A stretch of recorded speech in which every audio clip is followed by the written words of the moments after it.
dietro la collina ci sta la notte, drucca e assassina, e in mezzo al prato c'è una contadina, curva sul tramonto, sembra una bambina di 50 anni e di 5 figli, venuti al mondo come conigli, partiti al mondo come soldati e non ancora tornati.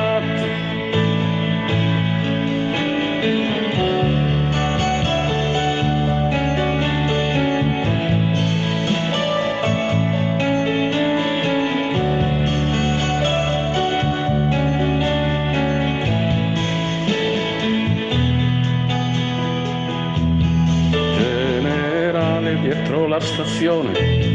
lo vedi il treno che portava al sole, non fa più fermate neanche per pisciare,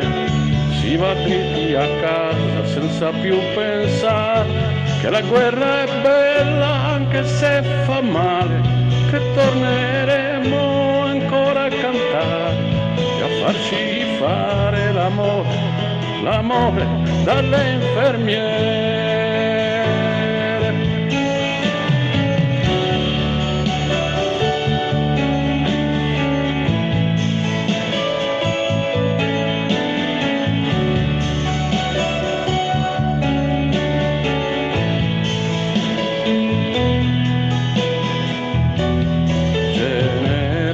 La guerra è finita, il nemico è scappato, è vinto, è battuto dietro la collina, non c'è più nessuno,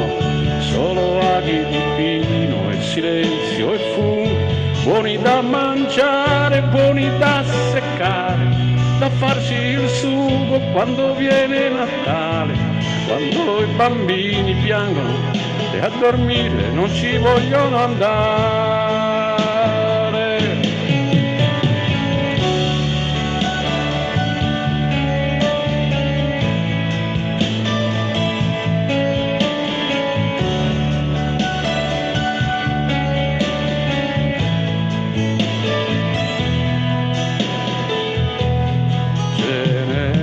Queste 5 stelle,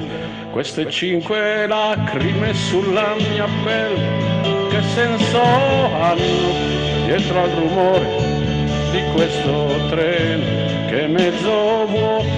e mezzo pieno e va veloce verso il ritorno, tra 2 minuti è quasi giorno, è quasi casa, è quasi amore.